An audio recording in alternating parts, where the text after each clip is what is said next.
Ethereum, ETH, la SEC appelle à des commentaires pour les ETF spot de Grayscale, Bitwiz et Fidelity. Tandis que les ETF spot Ethereum, ETH, se font attendre aux États-Unis, la SEC a fait appel cette semaine à des commentaires publics concernant les candidatures de Grayscale, Fidelity ainsi que de Bitwiz.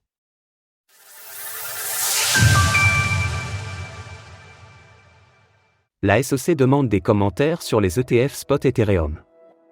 Depuis l'approbation des ETF Bitcoin Spot aux États-Unis par la Security and Exchange Commission, SEC, les regards sont tournés vers les ETF Spot Ethereum, ETH.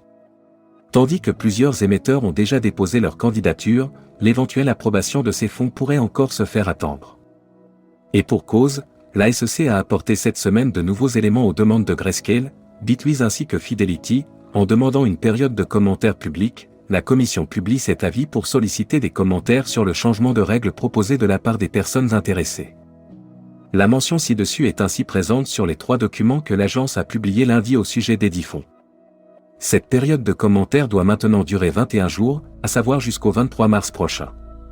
Rien n'indique toutefois qu'à l'issue de celle-ci, la SEC sera convaincue d'approuver les ETF ETH Spot et la situation pourrait durer encore plusieurs mois, à l'image de ce que nous avons connu pour le Bitcoin. Du côté de Grayscale, le fonds DECT, qui est celui censé être converti en ETF, recense actuellement près de 9,8 milliards d'actifs sous gestion. À l'image du GBTC à l'époque, son cours de gré à gré peine à s'aligner avec le prix de l'indice qu'il suit, avec une décote de plus de 23%, soit un prix unitaire de 23,13$ contre 31,49$ normalement. En parallèle, le prix de l'ETH est pour le moment de 3310$, en stagnation sur 24 heures.